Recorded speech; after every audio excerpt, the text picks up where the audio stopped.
Sejam bem-vindos a essa videoaula. Nesse vídeo nós veremos um pouco mais detalhes sobre as dimensões de entrada e saída, principalmente quando nós trabalhamos com aqueles conceitos de redes neurais convolucionais, que em aulas anteriores, principalmente no módulo sobre esse assunto, nós trabalhamos com aquela fórmula que vai indicar qual é o output, qual é o valor da saída, as dimensões de saída, de acordo com o tamanho de filtros que você utiliza na rede neural convolucional.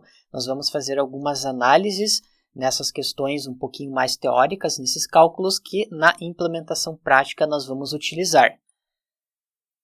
Nós temos um exemplo com uma imagem, então nós temos essa bota que ela tem uma largura e uma altura, por exemplo, 28 por 28, 32 por 32.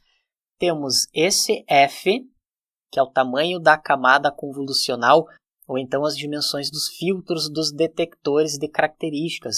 Lembrando que esse filtro, ou esse feature detector, ele é utilizado para fazer um cálculo da imagem original, fazendo a operação com esse filtro, e ele vai movendo-se nessa janela, nesse caso de 1 pixel em 1 pixel, aqui só para relembrar esse conceito que nós já vimos anteriormente.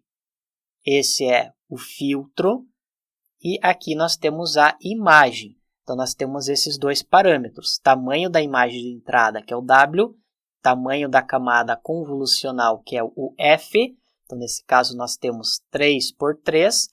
Temos esse conceito do stride, que é o S, que nesse caso o stride é igual a 1, pois ele está andando de 1 pixel em 1 pixel.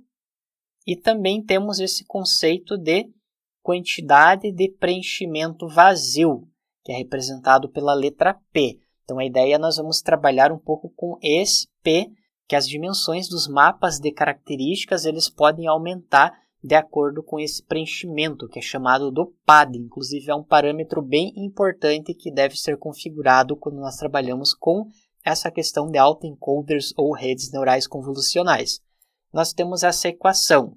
O O é o output, a saída, W menos F mais 2 vezes P divididos por S mais 1. Por exemplo, se nós tivermos o stride igual a 1, ou seja, o pixel vai mover de 1 em 1, uma entrada de uma imagem, que é o W, 7 por 7, o filtro, 3 por 3, e o pad, o preenchimento, for igual a 0. A saída será uma imagem 5 por 5.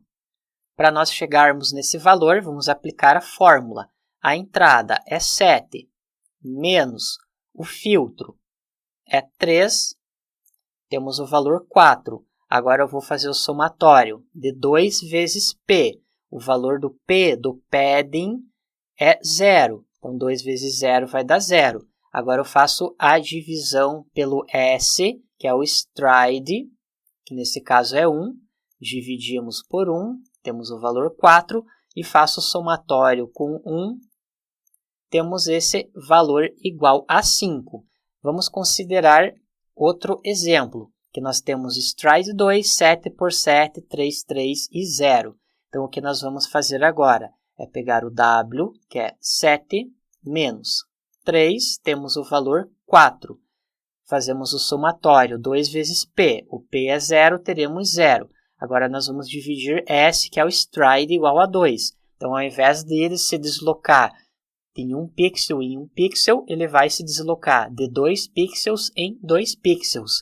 Então, se nós dividirmos por 2, temos o valor 2, somamos com o valor 1 dessa parte da fórmula, temos o valor 3, que a saída será 3 por 3. E esse stride, com o valor 2, ele vai seguir esse efeito. Perceba que ele está pulando ou andando na janela de 2 em 2 pixels. Por isso que aqui, inclusive, até nós temos esse valor 2 para o stride.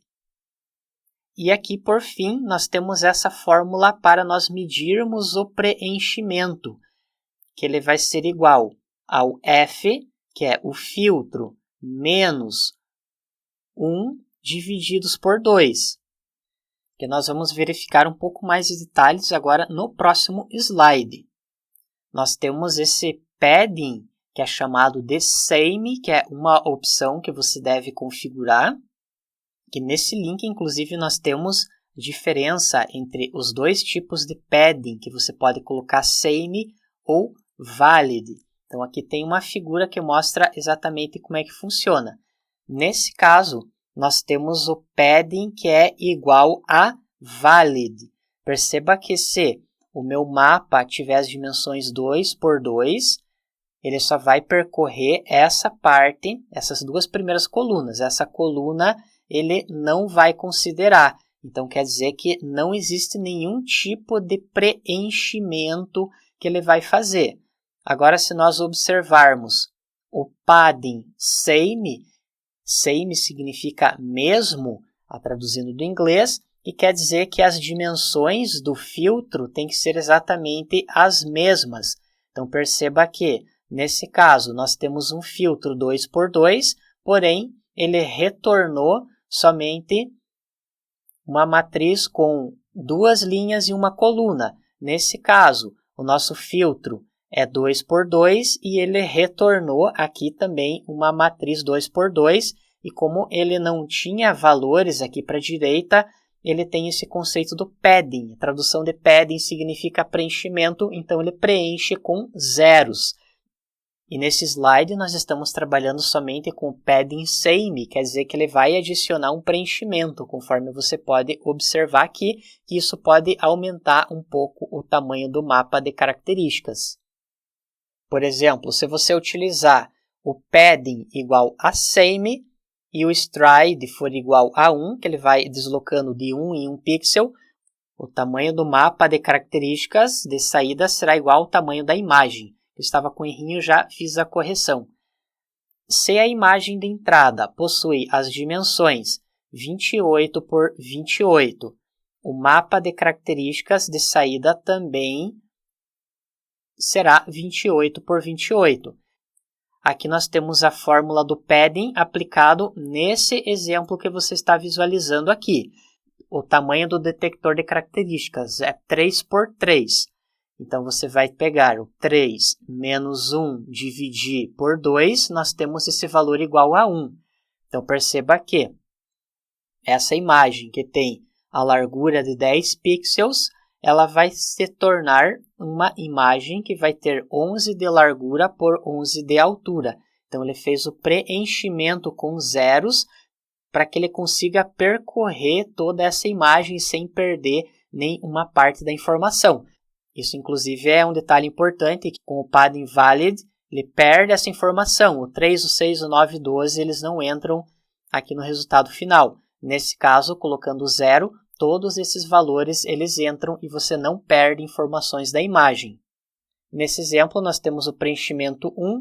Aqui nós temos um outro tipo de preenchimento, considerando que nós temos um filtro 5 por 5, 5 linhas e 5 colunas.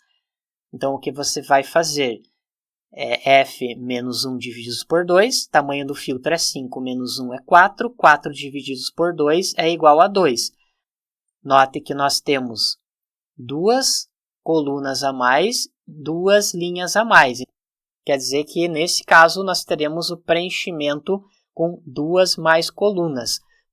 Por isso que você sempre tem dimensões diferentes quando você coloca o input size e também quantos filtros que você vai utilizar, pois internamente ele vai fazer essas contas e vai precisar fazer o preenchimento para ele aproveitar toda a parte da imagem. Logo na sequência, nas implementações práticas, nós vamos voltar nessa parte e vamos fazer algumas análises diretamente no código. Obrigado e até lá!